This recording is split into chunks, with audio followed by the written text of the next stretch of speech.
ਸਤਨਾਮ ਸ਼੍ਰੀ ਵਾਲਮੀਕੀ ਸਾਹਿਬ ਜੀ।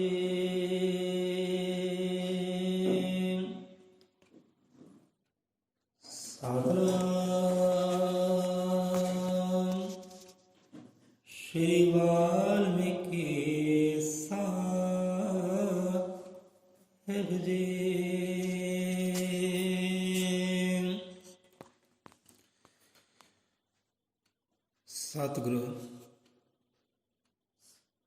ਸਤਿਗੁਰੂ ਧੰਨ ਗੁਰਦੇਵ ਅਜ਼ਰ ਅੰਮ੍ਰਿਤ ਏਕਾਦਸ਼ੀ ਸ੍ਰਿਸ਼ਟੀ ਕਰਤਾ ਵਾਲਮੀਕੀ ਭਗਵਾਨ ਜੀ ਮਹਾਰਾਜ ਸਹਾਏ। ਸ਼ਬਦ ਗੁਰੂ ਮਹਾਰਾਜ ਸਹਾਏ। ਸੋ ਹਾਜ਼ਰ ਹੋਏ ਰੱਬ ਦੇ ਪਿਆਰਿਆਂ ਨੂੰ ਕੋਟਨ ਕੋਟ ਪ੍ਰਣਾਮ ਹੈ। ਘਰਾਂ ਵਿੱਚ ਸਾਜੀ ਬਿਰਾਜੀ ਸੰਗਤ ਨੂੰ ਕੋਟਨ ਕੋਟ ਪ੍ਰਣਾਮ ਹੈ। ਸੋ ਗੱਲ ਸੱਚੋ ਸੱਚ ਮਹਾਰਾਜ ਉਚਾਰਨ ਕਰਦੇ ਨੇ। ਜੋ ਸੱਚ ਹੈ, ਜੋ ਵਿਚਰ ਰਿਹਾ ਹੈ, ਜੋ ਹੋ ਰਿਹਾ ਹੈ।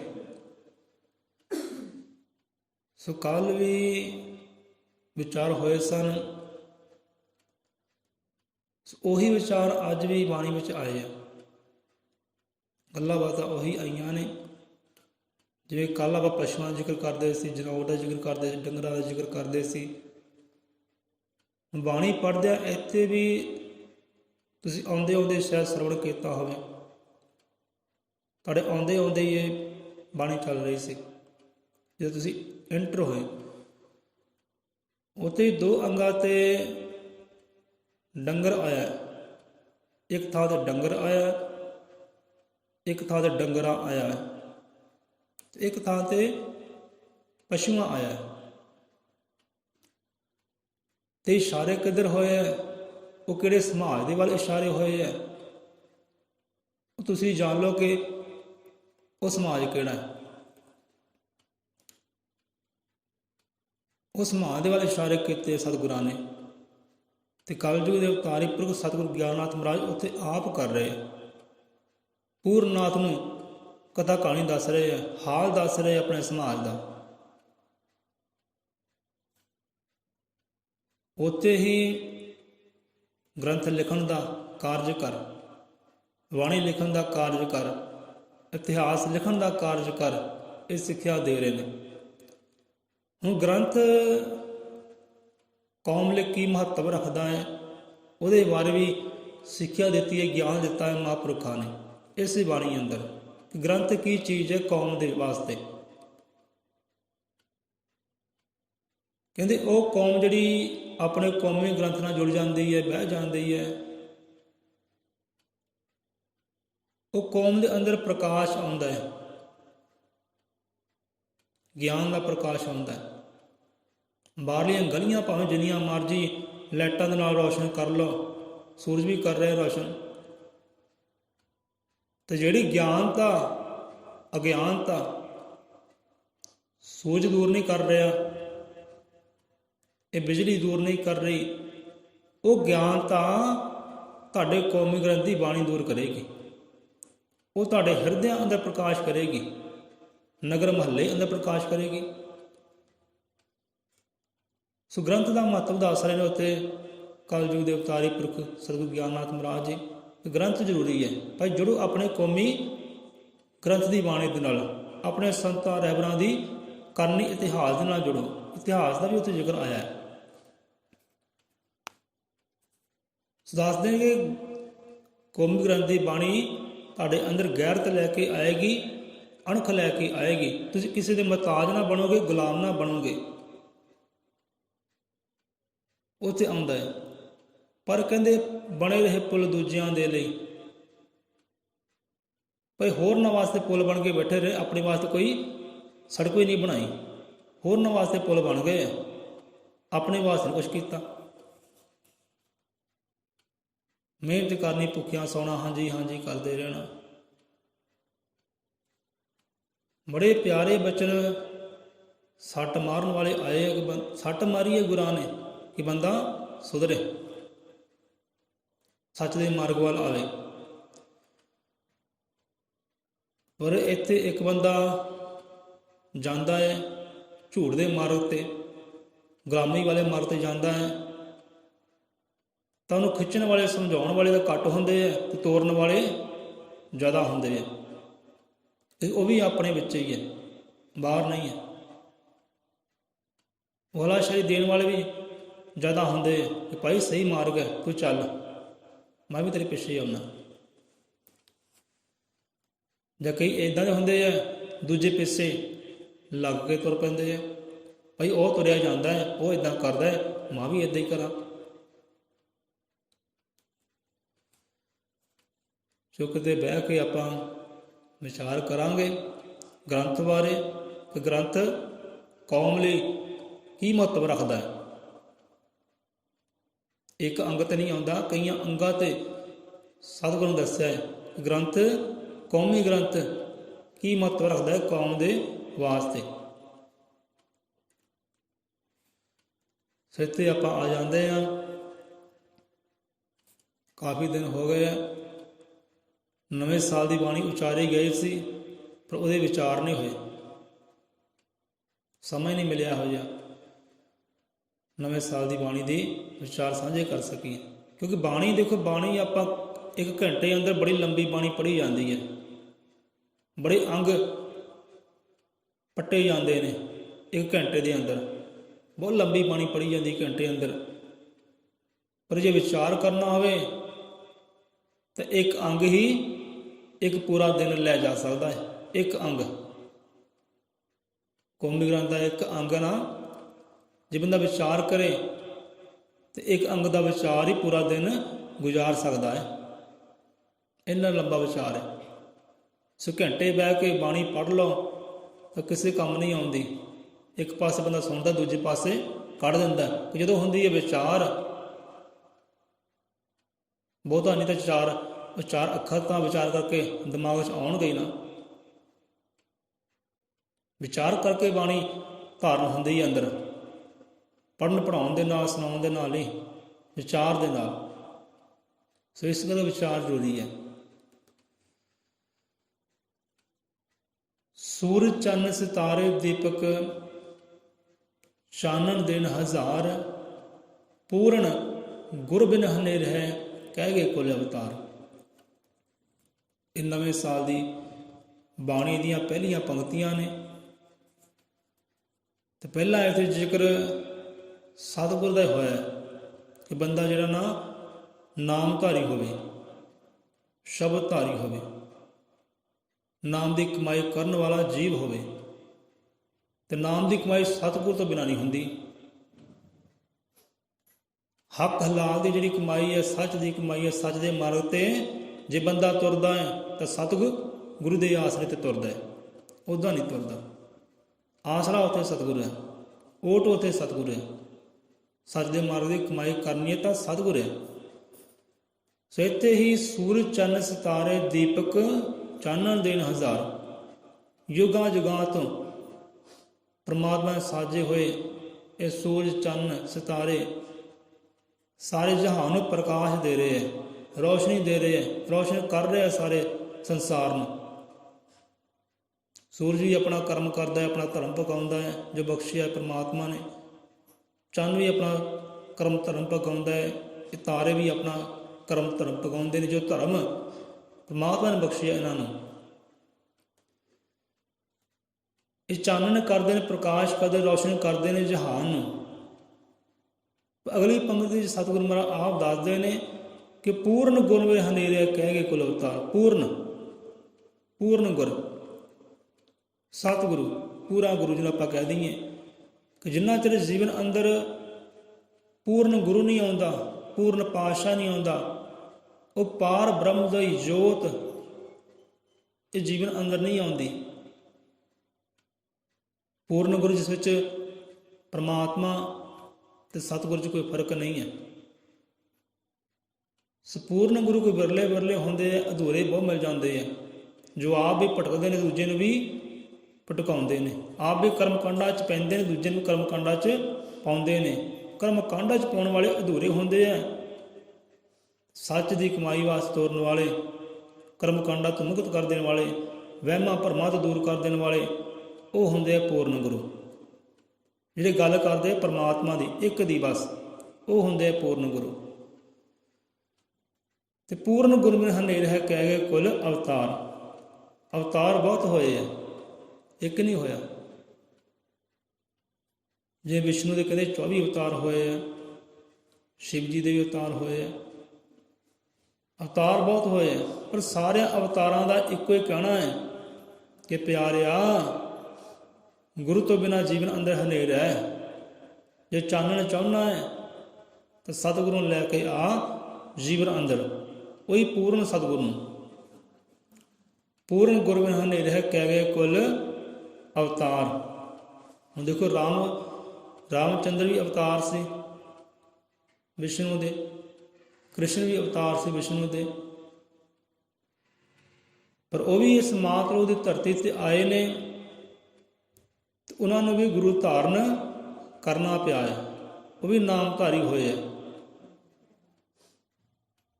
ਤਦ ਹੀ ਉਹਨਾਂ ਦੇ ਅੰਦਰ ਚਾਨਣ ਦੇ ਪ੍ਰਕਾਸ਼ ਹੋਏ ਹੈ, ਗਿਆਨ ਦੇ ਪ੍ਰਕਾਸ਼ ਹੋਏ ਹੈ। ਅਗਿਆਨਤਾ ਹੋ ਗਈ ਹੈ ਦੂਰ।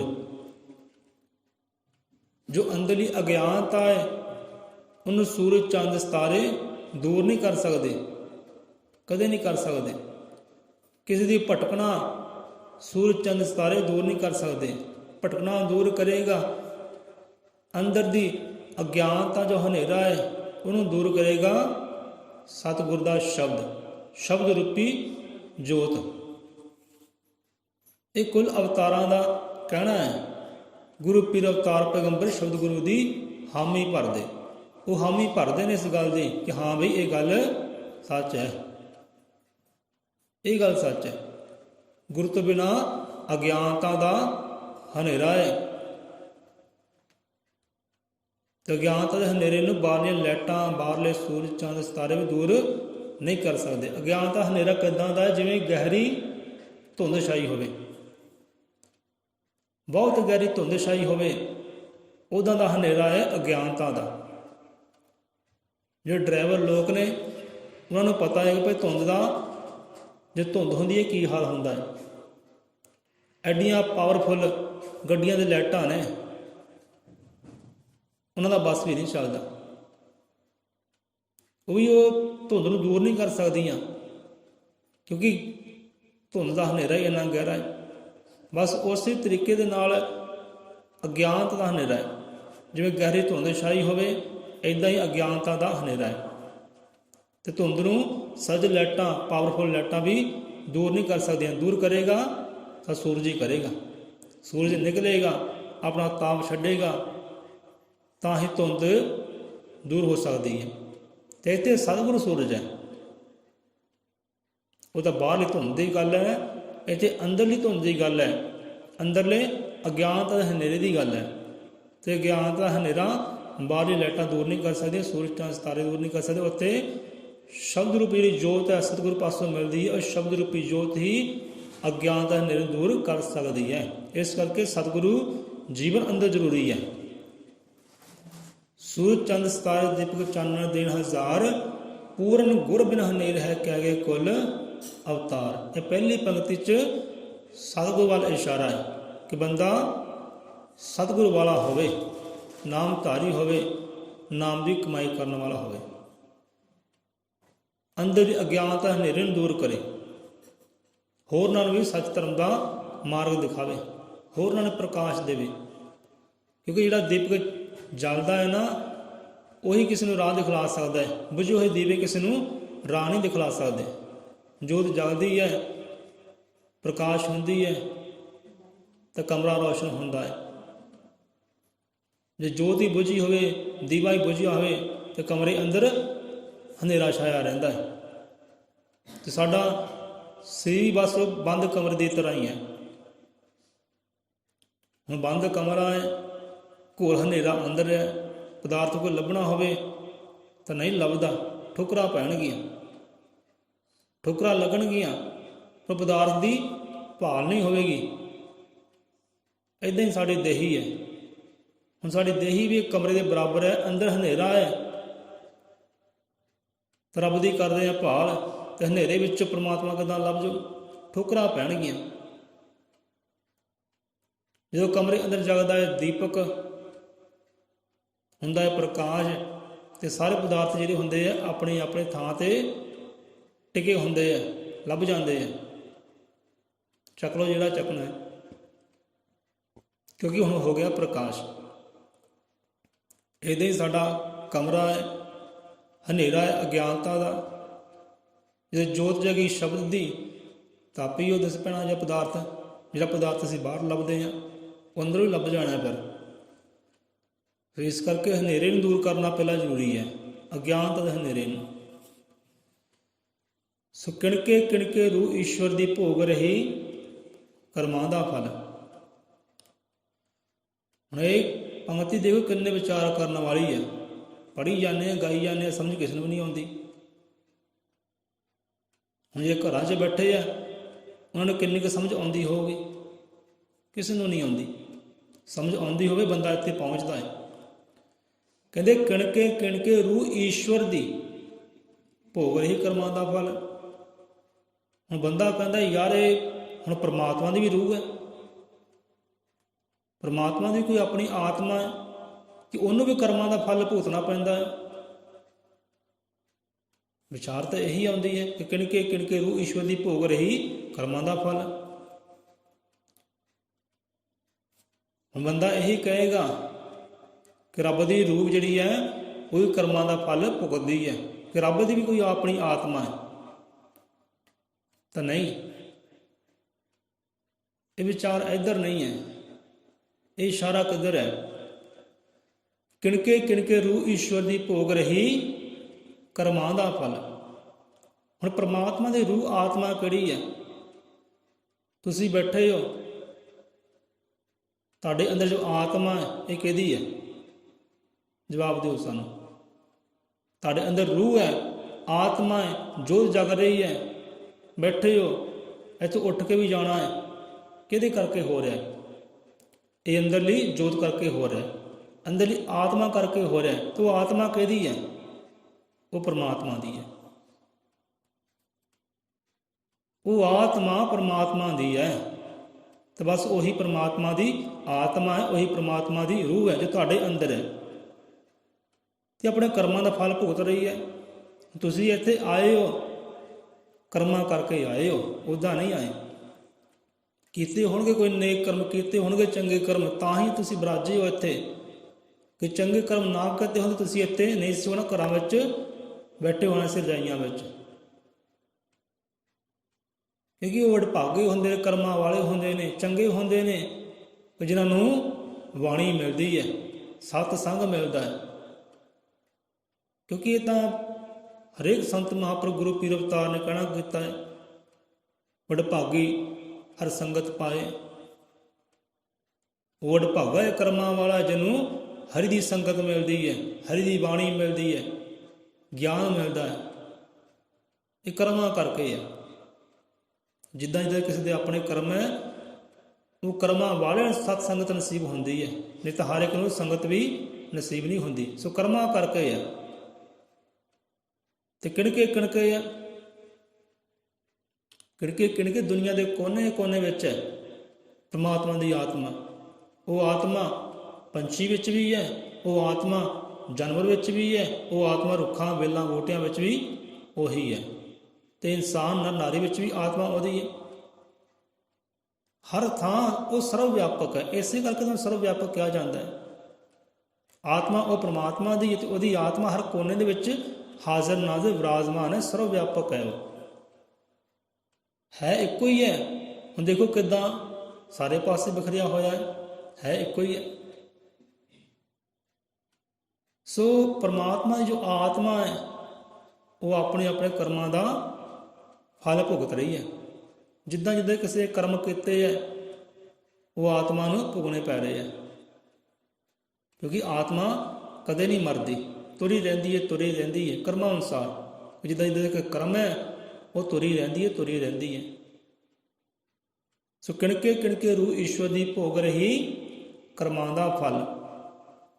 ਸੋ ਆਪਨੇ ਚੰਗੇ ਕਰਮ ਕੀਤੇ ਹੋਣਗੇ ਇੱਥੇ ਵਿਰਾਜੇ ਹੋ, ਜੇ ਕੀਤੇ ਹੁੰਦੇ ਮਾੜੇ ਕਰਮ ਤਾਂ ਇਸ ਘਰ ਤੋਂ, ਬਾਣੀ ਤੋਂ, ਗੁਰੂ ਗਿਆਨ ਤੋਂ ਦੂਰ ਹੋਣਾ ਸੀ। ਸੋ ਕਰਮਾਂ ਕਰਕੇ ਤੁਸੀਂ ਬੈਠੇ ਹੋ। ਅਸੀਂ ਬੈਠੇ ਹਾਂ, ਉਚਾਰਨ ਕਰ ਰਹੇ ਹਾਂ ਵੀ ਕਰਮਾਂ ਕਰਕੇ ਹੀ ਹੈ, ਵਡਭਾਗੇ ਹਾਂ। ਸੋ ਸਾਡੇ ਅੰਦਰ ਆਤਮਾ ਉਹ ਪਰਮਾਤਮਾ ਦੀ ਹੈ ਤਾਂ ਆਪਣੇ ਕਰਮ ਭੁਗਤ ਰਹੀ ਹੈ, ਜੋ ਅਸੀਂ ਕੀਤੇ ਸੀ ਉਹ ਭੁਗਤ ਰਹੀ ਹੈ। ਤੇ ਜਨਮ ਜਨਮ ਦੀ ਭੁਗਤਿਓਂ ਬਖਸ਼ੇ ਆਦਿ ਪੁਰਖ ਕਰਤਾਰੀ ਬਲ, ਕਿਣਕੇ ਕਿਣਕੇ ਰੂ ਈਸ਼ਵਰ ਦੀ ਭੋਗ ਰਹੀ ਕਰਮਾਂ ਦਾ ਫਲ। ਜਨਮ ਜਨਮ ਦੀ ਭਗਤੀਆਂ ਬਖਸ਼ੇ ਆਦਿ ਪੁਰਖ ਕਰਤਾਰੀ ਬਲ। ਆ ਗਈ ਨਾ ਉਹੀ ਗੱਲ, ਦੇਖੋ ਇਹ ਤੁਹਾਡੇ ਪਿਛਲੇ ਜਨਮ ਦੀ ਕੋਈ ਭਗਤੀ ਹੋਏਗੀ, ਚੰਗੇ ਗੁਣ ਹੋਣਗੇ, ਜੋ ਤੁਹਾਨੂੰ ਮਹਾਰਾਜ ਨੇ, ਸਤਿਗੁਰ ਨੇ ਇਹ ਬਲ ਬਖਸ਼ਿਸ਼ ਕੀਤਾ ਹੈ ਇੱਥੇ ਪਹੁੰਚਣ ਦਾ। ਬਲ ਤਾਂ ਬੜਿਆਂ ਜੀਵਾਂ ਦੇ ਕੋਲ ਹੈ, ਕਿਸੇ ਕੋਲ ਛਾਤੀ ਦਾ ਬਲ, ਕਿਸੇ ਡੋਲਿਆਂ ਦਾ ਬਲ ਹੈ, ਪੱਟਾਂ ਦਾ ਬਲ ਹੈ, ਬਲ ਤਾਂ ਬਹੁਤ ਹੈ, ਪਰ ਇੱਥੇ ਤੱਕ ਪਹੁੰਚਣ ਦਾ ਬਲ ਕਿਸੇ ਕੋਲ ਨਹੀਂ ਹੈ। ਇੱਥੇ ਤੱਕ ਪਹੁੰਚਣ ਦਾ ਬਲ ਉਹਦੇ ਕੋਲ ਹੋਵੇਗਾ ਜਿਹਦੀ ਜਨਮ ਜਨਮ ਦੀ ਭਗਤੀ ਹੈ, ਜਿਹਦੇ ਜਨਮ ਜਨਮ ਦੇ ਚੰਗੇ ਗੁਣ ਹੈ, ਉਹੀ ਇੱਥੇ ਪਹੁੰਚੇਗਾ। ਫਲ ਭੋਗ ਰਹੀ ਹੈ ਆਤਮਾ, ਤੇ ਜਨਮ ਜਨਮ ਦੀ ਭਗਤੀ ਬਖਸ਼ੇ ਆਦਿ ਪੁਰਖ ਕਰਤਾਰੀ ਬਲ। ਸੋ ਭਗਤੀ ਕਰਕੇ ਆਪਾਂ ਜੁੜੇ ਹਾਂ ਇੱਕ ਦੂਜੇ ਦੇ ਨਾਲ, ਤੇ ਇਹੀ ਗਿਆਲ ਜਲੀ ਹੈ। ਸਤਿਗੁਰੂ ਗਿਆਨਨਾਥ ਮਹਾਰਾਜ ਵੀ ਆਪਣੇ ਬੱਚੇ ਨੂੰ ਸਮਝਾਉਂਦੇ ਨੇ ਕਿ ਪੂਰਨਾ ਆਪਾਂ ਜੁੜੇ ਨਾ ਇੱਕ ਦੂਜੇ ਦੇ ਨਾਲ, ਆਪਣਾ ਪਿਛਲੇ ਜਨਮਾਂ ਦਾ ਲੇਖਾ ਜੋਖਾ ਹੈ, ਪਿਛਲੇ ਜਨਮ ਦਾ ਸਾਥ ਹੈ, ਤਾਂ ਹੀ ਆਪਾਂ ਰਲ ਮਿਲ ਕੇ ਭਗਤੀ ਕਰ ਰਹੇ ਹਾਂ, ਨਾਮ ਜਪ ਰਹੇ ਹਾਂ ਉਹਦਾ। ਤੇ ਪਿਛਲੇ ਜਨਮ ਦਾ ਲੇਖਾ ਜੋਖਾ ਇਹ ਹੈ ਕਿ ਤੈਨੂੰ ਅਸੀਂ ਗੁਰਗੱਦੀ ਬਖਸ਼ਿਸ਼ ਕਰਨੀ ਹੈ। ਪਿਛਲੇ ਜਨਮ ਦਾ ਹਿਸਾਬ ਕਿਤਾਬ ਸਾਡਾ ਬਾਕੀ ਹੈ, ਉਹ ਇੱਥੇ ਆਪਾਂ ਪੂਰਨ ਕਰਨਾ ਹੈ।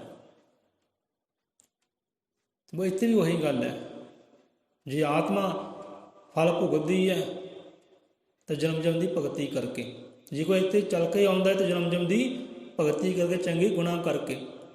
ਜਨਮ ਜਨਮ ਦੀ ਭਗਤੀ ਬਖਸ਼ੇ ਆਦਿ ਪੁਰਖ ਕਰਤਾਰੀ ਬਲ। ਅੱਗੇ ਕਹਿੰਦੇ ਇਹ ਸਭ ਉਸ ਦੀ ਰਹਿਮਤ ਦਾ ਕਰਿਸ਼ਮਾ। ਬਸ ਇਹੀ ਆਪਾਂ ਲੈਣਾ ਲਵਾਂਗੇ, ਇਹ ਉਸ ਦੀ ਰਹਿਮਤ ਦਾ ਕਰਿਸ਼ਮਾ। ਇੱਥੇ ਨਹੀਂ ਉਮਰਾਂ ਦੀ ਗੱਲ, ਆਉਂਦੇ ਜਾਂਦੇ ਜਿਸਮ ਹਮੇਸ਼ਾ ਰਹਿੰਦੀ ਪੂਰਨ ਜੋਤ ਅਟਲ। ਹੁਣ ਕਰਮਾਂ ਕਰਕੇ, ਪਹਿਲਾਂ ਗੱਲ ਕਰਮਾਂ ਦੀ ਆਈ ਹੈ, ਕਰਮਾਂ ਕਰਕੇ ਆਉਣੀ ਜਾਣੀ ਹੈ। ਕਿਤੇ ਆਪਾਂ ਵਿਚਾਰ ਕਰਾਂਗੇ, ਕਿਤੇ ਇਹੋ ਜਿਹਾ ਸਮਾਂ ਆਇਆ ਨਾ, ਫਿਰ ਕਿਤੇ ਵਿਚਾਰ ਕਰਾਂਗੇ ਕਿ ਜਿਹੜੀ ਆਉਣੀ ਜਾਣੀ ਇਹ ਕਿਉਂ ਲੱਗੀ ਹੈ ਬੰਦੇ ਦੀ, ਇਹ ਆਉਣੀ ਜਾਣੀ ਕਿਉਂ ਨਹੀਂ ਮੁੱਕਦੀ, ਬੰਦੇ ਦੀ ਆਉਣੀ ਜਾਣੀ ਕਿਉਂ ਨਹੀਂ ਮੁੱਕਦੀ। ਕਦੀ ਇਨਸਾਨ ਬਣ ਕੇ ਆਇਆ, ਕਦੀ ਕੁੱਤਾ ਬਿੱਲਾ ਹਾਥੀ ਬਣ ਕੇ ਆਇਆ। ਇਹ ਸਾਰੇ ਕਰਮਾਂ ਦੇ ਲੇਖੇ ਜੋਖੇ ਆ। ਜੇ ਅਸੀਂ ਕਿਸੇ ਨੂੰ ਦਿੱਤਾ ਹੈ ਨਾ, ਜੇ 100 ਰੁਪਇਆ ਦਿੱਤਾ ਕਿਸੇ ਨੂੰ, ਤੇ ਸਾਡੇ ਅੰਦਰ ਇਹ ਇੱਛਾ ਹੈ ਕਿ ਭਾਈ 100 ਰੁਪਇਆ ਲੈਣਾ ਹੈ। ਹੁਣ ਬੰਦਾ ਦੇ ਨਹੀਂ ਰਿਹਾ, ਸਾਡੇ ਅੰਦਰ ਇਹ ਜਾਗਰਤੀ ਹੈ, ਸਾਡੇ ਅੰਦਰ ਇਹ ਇੱਛਾ ਹੈ ਕਿ ਅਸੀਂ 100 ਰੁਪਇਆ ਲੈਣਾ ਹੈ। ਜੇ ਮੰਨ ਲਓ ਇਸ ਜਨਮ ਵਿੱਚ ਨਹੀਂ ਮਿਲਿਆ ਤਾਂ ਅਗਲੇ ਜਨਮ ਵਾਸਤੇ ਸਾਨੂੰ ਆਉਣਾ ਪੈਣਾ ਹੈ ਔਰ 100 ਰੁਪਇਆ ਲੈਣ ਵਾਸਤੇ। 100 ਰੁਪਇਆ ਲੈਣ ਵਾਸਤੇ ਸਾਨੂੰ ਮੁੜ ਕੇ ਆਉਣਾ ਪੈਣਾ ਹੈ ਇਸ ਦੁਨੀਆ ਉੱਤੇ, ਜੇ ਸਾਡੇ ਅੰਦਰ ਇੱਛਾ ਹੈ। ਜੇ ਇੱਛਾ ਨਹੀਂ ਫਿਰ ਨਹੀਂ।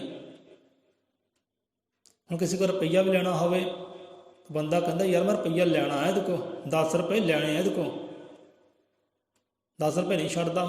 ਕਿਉਂ ਛੱਡਾਂ ਭਾਈ? ਜਿਹਦੇ ਅੰਦਰ ਇੱਛਾ ਹੁੰਦੀ ਮੈਂ ਲੈਣਾ ਹੈ, ਅੱਜ ਲਵਾਂ ਕੱਲ੍ਹ ਲਵਾਂ, ਉਹ ਬੰਦਾ ਮਰ ਜਾਏ ਮੁੱਕ ਜਾਏ ਤਾਂ ਅਗਲੇ ਜਨਮ ਵਿੱਚ ਉਹਨੂੰ 10 ਰੁਪਏ ਲੈਣੇ ਵਾਸਤੇ ਆਉਣਾ ਪੈਣਾ ਹੈ, ਇਹ ਯੋਨੀ ਅੰਦਰ ਆਉਣਾ ਪੈਣਾ। ਤੇ ਜਿਹਨੇ ਦੇਣੇ ਹੋਣ ਉਹਦਾ ਵੀ ਇਹੀ ਹਾਲ ਹੁੰਦਾ। ਕਈ ਚੀਜ਼ਾਂ ਲੈ ਕੇ ਮੁੱਕਰੀ ਜਾਂਦੇ ਆ, ਭਾਈ ਮੈਂ ਤਾਂ ਲੈ ਹੀ ਨਹੀਂ, ਮੈਂ ਤੇਰਾ ਦੇਣਾ ਕੁਛ ਨਹੀਂ। ਹੁਣ ਕਾਪੀਆਂ ਪਰ ਪੈਸੇ ਲਿਖੇ ਜਾਂਦੇ ਆ, ਕੋਈ ਵਿਆਹ ਸ਼ਾਦੀ ਹੁੰਦੀ ਹੈ ਤਾਂ ਲਿਖੇ ਜਾਂਦੇ ਆ, ਕਿਉਂਕਿ ਇੱਛਾ ਹੁੰਦੀ ਹੈ ਅੰਦਰ ਕਿ ਮੈਂ ਦੇ ਰਿਹਾ ਤੇ ਲੈਣਾ ਵੀ ਹੈ। ਬਸ ਇਸੇ ਲੈਣ ਦੇਣ ਦੇ ਚੱਕਰ ਵਿੱਚ ਬੰਦਾ ਤੁਰਿਆ ਰਹਿੰਦਾ ਹੈ। ਜਿਹਨਾਂ ਦੀ ਇੱਛਾ ਮੁੱਕ ਜਾਂਦੀ ਹੈ, ਜਾਗਰਤੀ ਮੁੱਕ ਜਾਂਦੀ ਹੈ, ਭਾਈ ਮੈਂ ਨਾ ਕੁਝ ਦੇਣਾ ਨਾ ਕੁਝ ਲੈਣਾ, ਨਾ ਕੁਝ ਲੈ ਕੇ ਆਇਆ ਸੀ ਨਾ ਲੈ ਕੇ ਜਾਣਾ ਹੈ। ਜਿਨ੍ਹਾਂ ਦੀ ਇਹ ਗੱਲ ਬਣ ਜਾਂਦੀ ਹੈ, ਗਿਆਨ ਆ ਜਾਂਦਾ, ਸੋਝੀ ਆ ਜਾਂਦੀ ਹੈ, ਉਹ ਫਿਰ ਮੁੜ ਕੇ ਨਹੀਂ ਆਉਂਦੇ ਜਾਂਦੇ। ਜਿਹੜਾ ਕਹੇ ਮੈਂ ਲੈਣਾ ਹੈ ਤੇ ਮੈਂ ਦੇਣਾ ਹੈ, ਬਸ ਉਹਨਾਂ ਦੀ ਆਉਣੀ ਜਾਣੀ ਲੱਗੀ ਰਹਿੰਦੀ ਹੈ। ਇਹ ਹੈ ਕਰਮਾਂ ਦੇ ਲੇਖੇ ਜੋਖੇ। ਜੇ ਕਿਸੇ ਨਾਲ ਪਾਪ ਕਰਦੇ ਹਾਂ, ਗੁਨਾਹ ਕਰਦੇ ਹਾਂ, ਸੱਟ ਮਾਰਦੇ ਹਾਂ, ਤਾਂ ਪਿਆਰਿਆ ਆਉਣੇ ਪੈਣਾ ਹੈ। ਇਹ ਲੇਖਾਂ ਦੇਣ ਵਾਸਤੇ ਆਉਣਾ ਪੈਣਾ ਹੈ। ਜੇ ਕਿਸੇ ਨੂੰ ਦਿੱਤਾ ਹੈ ਤਾਂ ਵੀ ਆਉਣਾ ਪੈਣਾ ਹੈ, ਜੇ ਕਿਸੇ ਕੋਲ ਲੈਣਾ ਹੈ ਤਾਂ ਵੀ ਆਉਣਾ ਪੈਣਾ ਹੈ ਤੈਨੂੰ ਇਸ ਦੁਨੀਆ ਉੱਤੇ। ਜੇ ਤੇਰੇ ਅੰਦਰ ਇੱਛਾ ਹੈ, ਜਾਗਰਤੀ ਹੈ ਕਿ ਮੈਂ ਦੇਣਾ ਵੀ ਹੈ ਤੇ ਮੈਂ ਲੈਣਾ ਵੀ ਹੈ, ਤਾਂ ਫਿਰ ਤੈਨੂੰ ਆਉਣਾ ਪੈਣਾ ਹੈ।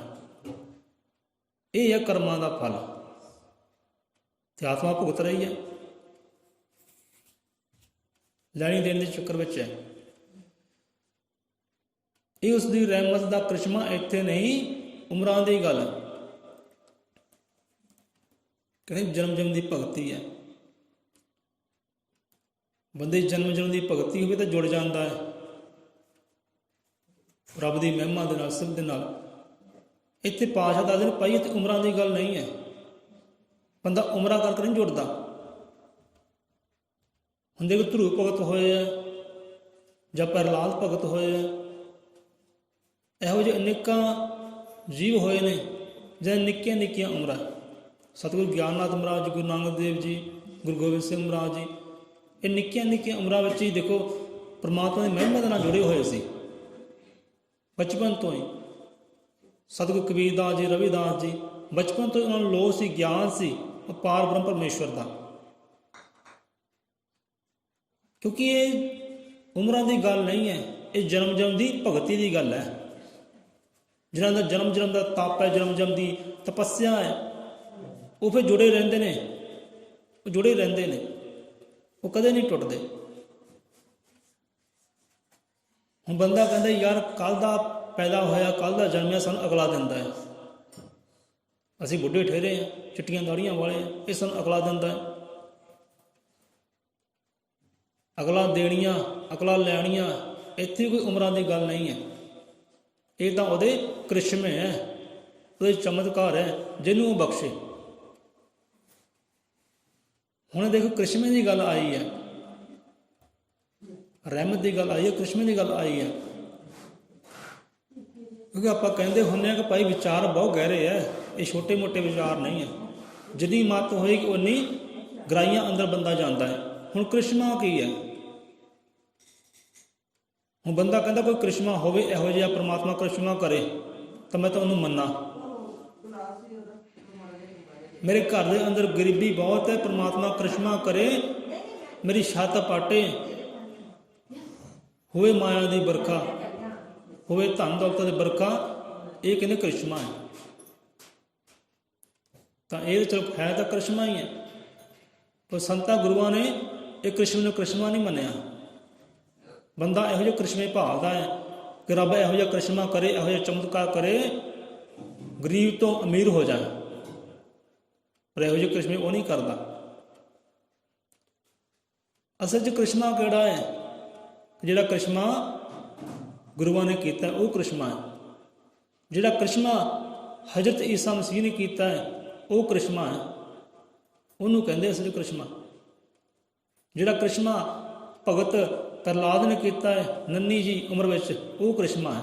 ਉਹਨੂੰ ਕ੍ਰਿਸ਼ਮਾ ਜਾਣਿਓ। ਜੋ ਰੱਬ ਕਰਦਾ ਹੈ ਉਹਨੂੰ ਕ੍ਰਿਸ਼ਮਾ ਨਾ ਜਾਣਿਓ। ਰੱਬ ਇਹੋ ਜਿਹਾ ਕ੍ਰਿਸ਼ਮਾ ਕਰੇ ਮਾਲੋ ਮਾਲ ਹੋ ਜਾ, ਉਹ ਕ੍ਰਿਸ਼ਮਾ ਨਹੀਂ ਹੈ। ਕ੍ਰਿਸ਼ਮਾ ਤੂੰ ਕਰੇ ਉਹ ਕ੍ਰਿਸ਼ਮਾ ਹੈ। ਹਜ਼ਰਤ ਈਸਾ ਮਸੀਹ ਜੋ ਕਰ ਗਏ ਹੈ ਉਹ ਕ੍ਰਿਸ਼ਮਾ ਸੀ, ਉਹ ਚਮਤਕਾਰ ਸੀ, ਉਹਨਾਂ ਨੇ ਕੀਤਾ ਹੈ, ਇਹਨੂੰ ਕ੍ਰਿਸ਼ਮਾ ਕਹਿੰਦੇ ਆ। ਗੁਰੂ ਗਿਆਨਨਾਥ ਮਹਾਰਾਜ ਗੁਰੂਆਂ ਪੀਰਾਂ ਨੇ ਜੋ ਕਰਨੀਆਂ ਕੀਤੀਆਂ ਹੈ ਉਹ ਕ੍ਰਿਸ਼ਮੇ ਹੈ, ਉਹ ਕ੍ਰਿਸ਼ਮੇ ਕੀਤੇ ਉਹਨਾਂ ਨੇ, ਕ੍ਰਿਸ਼ਮੇ ਕੀਤੇ ਆ। ਤੇ ਇਹੋ ਜਿਹੇ ਕ੍ਰਿਸ਼ਮੇ ਬੰਦਾ ਵੀ ਕਰੇ। ਬੰਦਾ ਕਹਿੰਦਾ ਮੈਂ ਕੋਈ ਕ੍ਰਿਸ਼ਮਾ ਨਹੀਂ ਕਰਨਾ, ਮੈਂ ਕੋਈ ਚਮਤਕਾਰ ਨਹੀਂ ਕਰਨਾ, ਪਰਮਾਤਮਾ ਕਰੇ। ਇਹ ਸਭ ਉਸ ਦੀ ਰਹਿਮਤ ਦਾ ਕ੍ਰਿਸ਼ਮਾ। ਕ੍ਰਿਸ਼ਮੇ ਤਾਂ ਰੋਜ਼ ਹੀ ਕਰਦਾ, ਨਿਤ ਰੋਜ਼ ਹੀ ਕਰਦਾ, ਪਰ ਬੰਦਿਆ ਤੂੰ ਵੀ ਕਿਤੇ ਕਰਕੇ ਵੇਖ, ਤੂੰ ਵੀ ਕ੍ਰਿਸ਼ਮੇ ਵਾਲੇ ਕਰਮ ਕਰ, ਇਹੋ ਜਿਹੇ ਚਮਤਕਾਰ ਤੂੰ ਵੀ ਕਰ ਜਿੱਦਾਂ ਗੁਰੂਆਂ ਪੀਰਾਂ ਰਹਿਬਰਾਂ ਨੇ ਕੀਤੇ ਆ। ਛੋਟੀਆਂ ਛੋਟੀਆਂ ਉਮਰਾਂ ਵਿੱਚ ਬੜੇ ਬੜੇ ਕ੍ਰਿਸ਼ਮੇ ਕੀਤੇ, ਚਮਤਕਾਰ ਕੀਤੇ ਆ। ਇਹ ਉਸ ਦੀ ਰਹਿਮਤ ਦਾ ਕਰਿਸ਼ਮਾ। ਉਹਦੀ ਰਹਿਮਤ ਤਾਂ ਭਾਈ ਹਰ ਵੇਲੇ ਹੀ ਬਰਸਦੀ ਹੈ ਜੀਵਾਂ ਉੱਤੇ, ਹਰ ਵੇਲੇ ਹੀ ਬੰਦਾ ਲੈਣ ਵਾਲਾ ਹੋਵੇ ਉਹਦੀ ਰਹਿਮਤ। ਉਹਦੀ ਰਹਿਮਤ ਦੇ ਦਰਵਾਜ਼ੇ ਖੁੱਲ੍ਹੇ ਹੀ ਹੈ, ਦਰਵਾਜ਼ਾ ਉਹਦੇ ਘਰ ਦਾ ਕੋਈ ਹੈ ਹੀ ਨਹੀਂ, ਚਾਰੇ ਪਾਸੇ ਰਹਿਮਤਾਂ ਵਰਸਾਉਂਦਾ ਹੈ, ਬੰਦਾ ਲੈਣ ਵਾਲਾ ਹੋਵੇ। ਹੁਣ ਭਾਂਡਾ ਦੇਖੋ ਆਪਣਾ ਉਲਟਾ ਹੋਵੇ ਤਾਂ ਰਹਿਮਤ ਰੂਪੀ ਵਰਖਾ ਕਿੱਦਾਂ ਪੈ ਜਾਏ। ਭਾਂਡਾ ਸਿੱਧਾ ਹੋਏਗਾ ਤਾਂ ਰਹਿਮਤ ਦੀ ਵਰਖਾ ਉਹਦੇ ਅੰਦਰ ਦਾਖਲ ਹੋਏਗੀ। ਜੇ ਭਾਂਡਾ ਹੀ ਉਲਟਾ ਹੈ ਤਾਂ ਰਹਿਮਤ ਵਾਲੀ ਵਰਖਾ ਕਿੱਦਾਂ ਅੰਦਰ ਪ੍ਰਵੇਸ਼ ਕਰ ਜਾਏਗੀ। ਇਸ ਕਰਕੇ ਰਹਿਮਤਾਂ ਜੇ ਲੈਣੀਆਂ ਨਾ, ਆਪਣਾ ਕਾਰਜ ਸਿੱਧਾ ਰੱਖੋ, ਮਾਰਗ ਸਿੱਧਾ ਰੱਖੋ, ਮੁੱਖ ਉਹਦੇ ਵੱਲ ਰੱਖੋ, ਤਦ ਹੀ ਰਹਿਮਤਾਂ ਵਾਲੀਆਂ ਕਰਿਸ਼ਮਾ ਹੁੰਦੇ, ਤਦ ਹੀ ਰਹਿਮਤ ਵਾਲੀ ਵਰਖਾ ਹੁੰਦੀ ਹੈ। ਹੁਣ ਇੱਥੇ ਉਮਰਾਂ ਦੀ ਗੱਲ ਆਈ ਹੈ। ਹੁਣ ਜੇ ਕੋਈ ਛੋਟਾ ਬੱਚਾ ਸਾਨੂੰ ਮੱਤਾ ਦਿੰਦਾ ਹੈ ਨਾ, ਉਹਦੀ ਉਮਰ ਨੂੰ ਨਾ ਵੇਖੋ, ਉਹਦੀ ਮੱਤ ਨੂੰ ਦੇਖੋ, ਉਹਦੀ ਮੱਤ ਨੂੰ ਦੇਖੋ। ਜਨਮ ਜਨ ਦੀ ਭਗਤੀ ਬਖਸ਼ੇ ਆਪ ਪ੍ਰਕਰਤਾਰੀ ਬਲ। ਜਿਨ੍ਹਾਂ ਦੀ ਜਨਮ ਜਨ ਦੀ ਭਗਤੀ, ਜਨਮ ਜਨ ਤਪ ਸੀ, ਉਹ ਜੁੜੇ ਰਹੇ ਪਰਮੇਸ਼ਵਰ ਦੇ ਗਿਆਨ ਦੇ ਨਾਲ, ਤੇ ਗਿਆਨ ਦੇ ਪ੍ਰਕਾਸ਼ ਕੀਤੇ ਹੈ, ਸੋਝੀ ਦੀ ਪ੍ਰਕਾਸ਼ ਕੀਤੇ ਹੈ। ਦੇਖਣ ਵਾਲਿਆਂ ਨੇ ਉਮਰਾਂ ਵੀ ਦੇਖੀਆਂ। ਹੁਣ ਉਮਰਾਂ ਦੀ ਗੱਲ ਆਈ ਹੈ ਤਾਂ ਜੋ ਬੰਦਾ ਗਲਤੀ ਕਰਦਾ ਹੈ, ਹੁਣ ਗਲਤੀ ਦੇਖੋ, ਇੱਕ ਬੁੱਢਾ ਇਨਸਾਨ ਵੀ ਕਰ ਸਕਦਾ ਹੈ, ਜਿਹਨੂੰ ਆਪਾਂ ਚਾਚਾ ਕਹਿੰਦੇ ਹਾਂ, ਤਾਇਆ ਕਹਿੰਦੇ ਹਾਂ, ਬਾਬਾ ਕਹਿੰਦੇ ਹਾਂ, ਉਹ ਬਾਬਾ ਵੀ ਗਲਤੀ ਕਰ ਸਕਦੇ। ਕਰਦੇ ਕਿ ਨਹੀਂ ਕਰਦੇ ਵੱਡੀ ਗਲਤੀਆਂ? ਇਹ ਨਹੀਂ ਕਿ ਗਲਤੀ ਛੋਟਾ ਬੱਚਾ ਹੀ ਕਰਦਾ, 5 ਸਾਲ ਦਾ, 10 ਸਾਲ ਦਾ, 12 ਸਾਲ ਦਾ ਬੱਚਾ ਗਲਤੀ ਕਰਦਾ ਹੈ। ਵੱਡੀਆਂ ਵੱਡੀਆਂ ਗਲਤੀਆਂ ਵੱਡੇ ਵੱਡੇ ਬੰਦੇ ਵੀ ਕਰ ਜਾਂਦੇ ਆ, ਵੱਡੀਆਂ ਵੱਡੀਆਂ ਉਮਰਾਂ ਵਾਲੇ ਵੀ ਗਲਤੀਆਂ ਕਰ ਜਾਂਦੇ ਆ। ਆ ਜਿਹੜੀ ਗਲਤੀ ਹੁਣ ਪ੍ਰਧਾਨ ਨੇ ਕੀਤੀ ਹੈ, ਆਪਣੇ ਮਿਨਿਸਟਰ ਨੇ ਕੀਤੀ ਹੈ, ਇਹ ਵੀ ਤਾਂ ਗਲਤੀ ਹੈ। ਉਹਦੀ ਉਮਰ ਕਿੰਨੀ ਕੀ ਹੈ? ਉਹ ਬੱਚਾ ਸੋਰੀ ਹੈ। ਐਡਾ ਵੱਡਾ ਕਾਨੂੰਨ ਥੋਪ ਰਿਹਾ ਹੈ ਕਿਸਾਨਾਂ ਉੱਪਰ, ਮਜ਼ਦੂਰਾਂ ਉੱਪਰ, ਹੁਕੂਮਤ ਕਰ ਰਿਹਾ ਹੈ, ਗਲਤੀ ਹੈ, ਗੁਸਤਾਖੀ ਹੈ। ਸਾਰੇ ਲੋਕ ਕਹਿ ਰਹੇ ਉਹਦੀ ਗਲਤੀ ਹੈ, ਗੁਸਤਾਖੀ ਹੈ। ਤੇ ਕੱਲ੍ਹ ਦਾ ਬੱਚਾ ਤਾਂ ਉਹ ਹੈ ਨਹੀਂ ਗਾ। ਇਸ ਕਰਕੇ ਜੇ ਗਲਤੀ ਕਰਨੀ ਹੋਵੇ ਤਾਂ ਉਮਰਾਂ ਦੀ ਕੋਈ ਗੱਲ ਨਹੀਂ ਹੁੰਦੀ ਕਿ ਉਮਰਾਂ ਕਰਕੇ ਹੀ ਬੱਚਾ ਜਿਹੜਾ ਗਲਤੀ ਕਰਦਾ ਹੈ। ਗਲਤੀ 5 ਸਾਲ ਦਾ ਬੱਚਾ ਵੀ ਕਰ ਸਕਦਾ, ਗਲਤੀ 100 ਸਾਲ ਦਾ ਬਿਰਧ ਵੀ ਕਰ ਸਕਦਾ ਹੈ, ਕਰਦੇ ਆ, ਕਰ ਸਕਦਾ ਹੈ, ਕਰਦੇ ਆ। ਤੁਹਾਨੂੰ ਅਨੇਕਾਂ ਮਿਲ ਜਾਣਗੇ। ਤੇ ਉਮਰਾਂ ਦੀ ਗੱਲ ਕੀ ਹੈ? ਗਲਤੀ ਬੱਚਾ ਵੀ ਕਰ ਸਕਦਾ ਹੈ, ਗਲਤੀ ਬਿਰਧ ਵੀ ਕਰ ਸਕਦਾ ਹੈ। ਹੁਣ ਗਿਆਨ ਦੀ ਗੱਲ ਹੈ, ਤੇ ਗਿਆਨ ਦੀ ਗੱਲ ਇੱਕ ਬੱਚਾ ਵੀ ਕਰ ਸਕਦਾ ਹੈ, ਗਿਆਨ ਦੀ ਗੱਲ ਇੱਕ 60 ਸਾਲ ਦਾ, 100 ਸਾਲ ਦਾ ਬੰਦਾ ਵੀ ਕਰ ਸਕਦਾ ਹੈ। ਇੱਥੇ ਉਮਰਾਂ ਦੀ ਗੱਲ ਨਹੀਂ ਹੈ। ਤੇ ਬੰਦਾ ਗਿਆਨ ਦੀ ਗੱਲ ਕਰੇ, ਫਿਰ ਕਹਿੰਦੇ ਇਹ ਉਸ ਦੀ ਰਹਿਮਤ ਦਾ ਕਰਿਸ਼ਮਾ, ਇੱਥੇ ਨਹੀਂ ਉਮਰਾਂ ਦੀ ਗੱਲ। ਇਹ ਤਾਂ ਉਹਦੀ ਬਖਸ਼ਿਸ਼ ਹੈ, ਉਹਦੀ ਰਹਿਮਤ ਹੈ, ਜਿੱਥੇ ਉਹ ਰਹਿਮਤ ਬਰਸਾਵੇ। ਇਹ ਉਹਦੇ ਕਰਿਸ਼ਮੇ, ਉਹਦੇ ਚਮਤਕਾਰ ਹੈ, ਜਿਹਨੂੰ ਇਹ ਸੋਝੀ ਬਖਸ਼ਿਸ਼ ਕਰੇ, ਗਿਆਨ ਦੇਣ ਦੀ, ਧਿਆਨ ਦੇਣ ਦੀ, ਹੱਕ ਸੱਚ ਦੀ ਗੱਲ ਕਰਨ ਦੀ। ਇਹ ਉਹਦੇ ਸਾਰੇ ਕਰਿਸ਼ਮੇ ਹੈ, ਤੇ ਇੱਕ ਬੰਦੇ ਦਾ ਆਪਣਾ ਵਾਸ ਨਹੀਂ ਹੈ, ਉਹਦੀ ਰਹਿਮਤ ਦੇ ਕਰਿਸ਼ਮੇ ਹੈ। ਜਿੱਥੇ ਉਹ ਰਹਿਮਤ ਬਰਸਾਵੇ, ਉਹੀ ਗੱਲਾਂ ਕਰੇਗੀ, ਸੱਚ ਦੀ, ਹੱਕ ਦੀ, ਧਿਆਨ ਦੀ, ਗਿਆਨ ਦੀ, ਉਹੀ ਗੱਲ ਕਰੇਗਾ। ਉਮਰਾਂ ਦੀ ਕੋਈ ਗੱਲ ਨਹੀਂ ਹੈ। ਹੁਣ ਧਰੂਵ ਵਰਗੇ, ਭਗਤ ਪ੍ਰਹਲਾਦ ਵਰਗੇ ਕਿੰਨੀਆਂ ਕਿੰਨੀਆਂ ਉਮਰਾਂ ਸੀ, ਪਰ ਐਡੇ ਐਡੇ ਵੱਡੇ ਵੱਡੇ ਗਿਆਨ ਦੇ ਉਹ ਮਾਲਕ ਸੀ। ਆਪਣੇ ਮਾਤਾ ਪਿਤਾ ਨੂੰ ਸੋਝੀ ਬਖਸ਼ਿਸ਼ ਕੀਤੀ ਹੈ, ਗਿਆਨ ਬਖਸ਼ਿਸ਼ ਕੀਤਾ ਹੈ ਕਿ ਨਹੀਂ ਪਿਤਾ ਜੀ ਇਹ ਮਾਰਗ ਝੂਠਦਾ ਹੈ, ਆਹ ਮਾਰਗ ਸੱਚਦਾ ਹੈ, ਇੱਥੇ ਚਲੋ ਤੁਸੀਂ। ਤੇ ਅੱਜ ਕੋਈ ਸਾਡਾ ਬੱਚਾ ਸਾਨੂੰ ਅਕਲਾਂ ਦਿੰਦਾ ਹੈ, ਉਹ ਕਹਿੰਦਾ ਤੂੰ ਮੇਰਾ ਪਿਓ ਬਣਦਾ ਹੈ, ਪਿਓ ਤੇਰਾ ਮੈਂ ਹੈ। ਇੱਦਾਂ ਹੀ ਹੁੰਦਾ ਨਾ। ਇੱਕ ਛੋਟੀ ਬੱਚੀ ਮਾਂ ਨੂੰ ਕਹਿੰਦੀ ਹੈ, ਮਾਂ ਨਹੀਂ ਆਹ ਕੰਮ ਕਰਦੇ ਆ। ਉਹ ਮਾਂ ਕਹਿੰਦੀ ਹੈ ਤੂੰ ਮੇਰੀ ਮਾਂ ਹੈ ਜਾਂ ਮੈਂ ਤੇਰੀ ਮਾਂ ਹੈ। ਇੱਦਾਂ ਸਾਡੇ ਘਰ ਵਿੱਚ ਗੱਲਬਾਤ ਹੋਈ ਸੀ। ਸਾਡਾ ਛੋਟਾ ਬੱਚਾ ਨਾ, ਉਹ ਸਾਨੂੰ ਸਿੱਖਿਆ ਦੇ ਰਿਹਾ ਹੈ, ਅਸੀਂ ਬੜੇ ਖੁਸ਼ ਹੋਏ। ਤੇ ਸਾਡੇ ਘਰ ਦੇ ਕਹਿਣ ਲੱਗੇ ਇਹ ਸਾਡਾ ਪਿਓ ਬਣਦਾ ਜੀ, ਸਾਡਾ ਬਾਪੂ ਬਣਦਾ। ਪਰ ਇੱਥੇ ਖੁਸ਼ੀ ਹੋਣੀ ਚਾਹੀਦੀ ਹੈ ਕਿ ਸਾਡਾ ਬੱਚਾ ਸਾਨੂੰ ਅਕਲਾਂ ਦੇ ਰਿਹਾ ਹੈ। ਹਰ ਇੱਕ ਬੱਚਾ ਅਕਲਾਂ ਦੇਵੇ, ਇਹ ਖੁਸ਼ੀ ਹੋਣੀ ਚਾਹੀਦੀ ਹੈ। ਉਮਰਾਂ ਦੀ ਇੱਥੇ ਕੋਈ ਗੱਲਬਾਤ ਨਹੀਂ ਹੈ, ਇਹ ਉਹਦੇ ਕਰਿਸ਼ਮੇ ਹੈ, ਉਹਦੀ ਰਹਿਮਤ ਹੈ। ਇਹ ਸਭ ਉਸ ਦੀ ਰਹਿਮਤ ਦਾ ਕਰਿਸ਼ਮਾ। ਇੱਥੇ ਨਹੀਂ ਉਮਰਾਂ ਦੀ ਗੱਲ, ਗਲਤੀ 5 ਸਾਲ ਦਾ ਬੱਚਾ ਵੀ ਕਰਦਾ ਹੈ, ਗਲਤੀ 100 ਸਾਲ ਦਾ ਬਿਰਧ ਵੀ ਕਰ ਸਕਦਾ ਹੈ। ਗਿਆਨ ਦੀ ਗੱਲ 5 ਸਾਲ ਦਾ ਬੱਚਾ ਵੀ ਕਰ ਸਕਦਾ ਹੈ, ਹੱਕ ਹੈ ਉਹਨੂੰ, ਜੇ ਰੱਬ ਮੱਤ ਬਖਸ਼ੇ ਤਾਂ। ਤੇ ਗਿਆਨ ਦੀ ਗੱਲ 100 ਸਾਲ ਦਾ ਬੁੱਢਾ ਵੀ ਕਰ ਸਕਦਾ ਹੈ। ਪਰ ਬੁੱਢਿਆਂ ਕੋਈ ਗਿਆਨ ਦੀਆਂ ਗੱਲਾਂ ਕਹਿ ਨਹੀਂ ਆਉਂਦੀਆਂ। ਕਿਉਂ ਨਹੀਂ ਆਪਣੇ ਬੱਚਿਆਂ ਨੂੰ ਸੱਚ ਦਾ ਮਾਰਗ ਦਿਖਾਉਂਦੇ? ਕਿਉਂਕਿ ਰਹਿਮਤ ਨਹੀਂ ਹੈ ਰੱਬ ਦੇ ਕੋਲ, ਰਹਿਮਤ ਨਹੀਂ ਹੈ ਸਤਿਗੁਰ ਦੇ ਕੋਲ। ਰਹਿਮਤ ਹੋਏਗੀ ਆਪਣੇ ਬੱਚਿਆਂ ਨੂੰ ਸੱਚ ਦਾ ਮਾਰਗ ਦਿਖਾ ਸਕਦੇ ਆ ਕਿ ਭਾਈ ਆਹ ਸੱਚ ਦਾ ਮਾਰਗ ਹੈ। ਪਰ ਅੱਜ ਦੇ ਬੁੱਢੇ ਕੀ ਕਰਦੇ ਆ ਕਿ ਕਾਕਾ ਆ ਲੈ ਪੈਸੇ ਲੈ ਜਾ, ਪਾਈਆ ਆਪਣੇ ਵਾਸਤੇ ਲੈ ਤੇ ਪਾਈਆ ਮੇਰੇ ਵਾਸਤੇ ਲੈ। ਤੇ ਮਾਰਗ ਜਿਹੜੇ ਸੱਚ ਦੇ ਸੁਰੀ ਹੈ। ਇਹ ਗੱਲ ਜਿਹੜੀ ਹੈ ਗਿਆਨ ਦੀ ਸੁਰੀ ਹੈ, ਅਗਿਆਨਤਾ ਦੀ ਹੈ। ਆਪ ਵੀ ਅਗਿਆਨਤਾ ਵਿੱਚ, ਗਾਂ ਬੱਚਾ ਵੀ ਅਗਿਆਨਤਾ ਵਿੱਚ। ਇਹ ਪਿੱਛੇ ਜਿਹੇ ਗਾਣਾ ਇੱਕ ਚੱਲਿਆ ਸੀ, ਬੜਾ ਮਸ਼ਹੂਰ ਹੋਇਆ ਸੀ, ਕਹਿੰਦਾ ਮੈਂ ਸ਼ਰਾਬੀ, ਮੇਰਾ ਬਾਪੂ ਸ਼ਰਾਬੀ, ਮੇਰਾ ਦਾਦਾ ਵੀ ਸ਼ਰਾਬੀ, ਸ਼ਰਾਬੀਆਂ ਦਾ ਪਰਿਵਾਰ। ਤੇ ਬੜਾ ਲੋਕਾਂ ਨੇ ਪਸੰਦ ਕੀਤਾ, ਬੜਾ ਖੁਸ਼ੀਆਂ ਨਾਲ ਸੁਣਿਆ, ਬੜਾ ਹਿੱਟ ਕੀਤਾ। ਕਹਿੰਦਾ ਮੈਂ ਸ਼ਰਾਬੀ, ਮੇਰਾ ਪਿਓ ਸ਼ਰਾਬੀ, ਮੇਰਾ ਦਾਦਾ ਵੀ ਸ਼ਰਾਬੀ। ਇਹ ਕਿਹੜੀ ਸਿਫਤਾਂ ਵਾਲੀ ਗੱਲ ਹੈ? ਕਿਹੜੀ ਵਡਿਆਈ ਵਾਲੀ ਗੱਲ ਹੈ? ਇਹ ਅਗਿਆਨਤਾ ਵਾਲੀ ਗੱਲ ਹੈ। ਉਮਰਾਂ ਦੀ ਕੋਈ ਚੱਕਰ ਨਹੀਂ ਹੈ। ਗਿਆਨ ਬੰਦਾ 5 ਸਾਲ ਦੀ ਉਮਰ ਵਿੱਚ ਵੀ ਕਰ ਸਕਦਾ ਹੈ, 100 ਸਾਲ ਦੀ ਉਮਰ ਵਿੱਚ ਹੀ ਕਰ ਸਕਦਾ ਹੈ। ਪਰ ਜੇ ਉਹ ਸੋਝੀ ਬਖਸ਼ੇ ਤਾਂ, ਕੋਈ ਸੋਝੀ ਤੋਂ ਬਿਨਾਂ ਨਹੀਂ। ਇਹ ਉਸ ਦੀ ਰਹਿਮਤ ਦਾ ਕਰਿਸ਼ਮਾ। ਇੱਥੇ ਨਹੀਂ ਉਮਰਾਂ ਦੀ ਗੱਲ, ਆਉਂਦੇ ਜਾਂਦੇ ਜਿਸਮ ਹਮੇਸ਼ਾ ਰਹਿੰਦੀ ਪੂਰਨ ਜੋਤ ਅਟਲ। ਪਿਆਰਿਆ ਜਿਸਮ ਹੈ ਨਾ, ਇਹਦੀ ਆਈ ਚਲਾਈ ਲੱਗੀ ਰਹਿਣੀ ਹੈ। ਪਰ ਅੰਦਰ ਜੀ ਜੋਤ ਪਰਮਾਤਮਾ ਨੇ ਫਿੱਟ ਕੀਤੀ ਹੈ। ਪਹਿਲੀ ਪੰਕਤੀ 'ਚ ਇਹ ਗੱਲ ਆਈ ਹੈ, ਕਿਣਕੇ ਕਿਣਕੇ ਰੂਹ ਈਸ਼ਵਰ ਦੀ ਭੋਗਰੇ ਕਰਮਾਂ ਦਾ ਫਲ ਭਾਵ ਕੇ ਪਰਮਾਤਮਾ ਦੀ ਬਖਸ਼ੀ ਹੋਈ ਜੋਤ, ਉਹਦੀ ਆਤਮਾ, ਉਹਦੀ ਰੂਹ, ਉਹ ਸਦਾ ਅਟਲ ਰਹਿਣ ਵਾਲੀ ਹੈ। ਨਾ ਮਰਦੀ ਹੈ, ਨਾ ਜੰਮਦੀ ਹੈ, ਨਾ ਗਲਦੀ ਹੈ, ਨਾ ਸੜਦੀ ਹੈ। ਪਰ ਜਿਹੜਾ ਕਾਰਜ ਅਸੀਂ ਇਹ ਦੇਹੀ ਨਾਲ ਕਰਦੇ ਹਾਂ, ਹੁਣ ਸਾਰੇ ਉਹ ਕਾਰਜ ਜਿਹੜੀ ਆਤਮਾ ਸਾਰੀ ਕਰਾਉਂਦੀ ਹੈ। ਜੇ ਬੰਦਾ ਕੋਈ ਆਤਮਾ ਸਾਰੇ ਕਾਰਜ ਕਰਾਉਂਦੀ ਹੈ, ਉਹ ਆਤਮਾ ਨਹੀਂ ਕਰਾਉਂਦੀ ਕਾਰਜ ਤਾਂ ਨਹੀਂ। ਇਹ ਵੀ ਬੜੀ ਗਹਿਰੀ ਗੱਲ ਹੈ, ਕਿਹੜਾ ਕਾਰਜ ਕਰਾਉਂਦਾ? ਸਾਨੂੰ ਸਰੀਰ ਦਿਖਾਈ ਦਿੰਦਾ ਹੈ ਇੱਕ, ਪਰ ਸਰੀਰ ਇੱਕ ਨਹੀਂ ਹੈ, ਇਹਦੇ ਅੰਦਰ ਹੀ ਬਹੁਤ ਸਰੀਰ ਹੈ। ਉਹ ਅੰਦਰਲੇ ਸਰੀਰ ਜਿਹੜੇ ਨਾ ਉਹ ਕਾਰਜ ਕਰਾਉਂਦੇ ਆ, ਆਤਮਾ ਨਹੀਂ ਕਰਾਉਂਦੀ।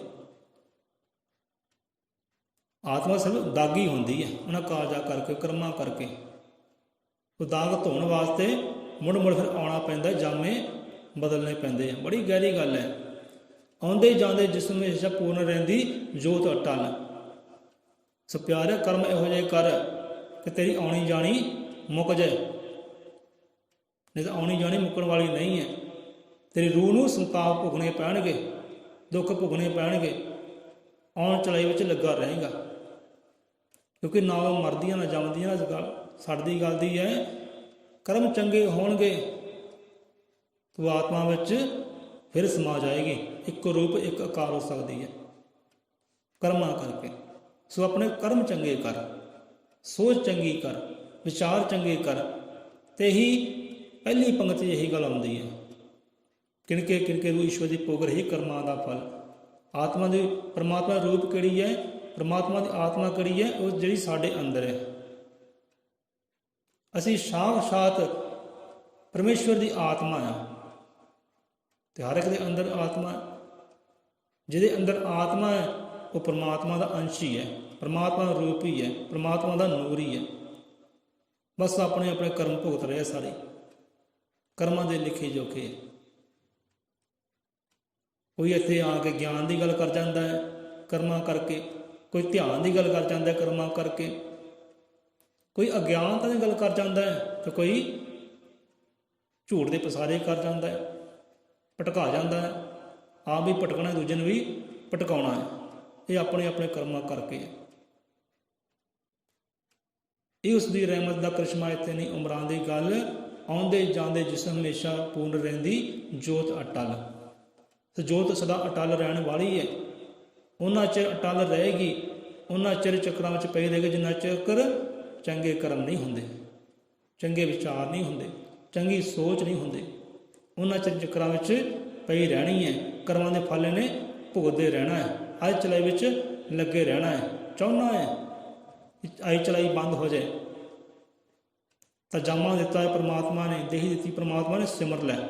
ਸਿਮਰ ਸਿਮਰ ਹਰਿ ਨਾਮ ਕੋ ਭਵਜਲ ਉਤਰੋ ਪਾਰ। ਸਮਝਾਉਂਦੀ ਹੈ ਬਾਣੀ।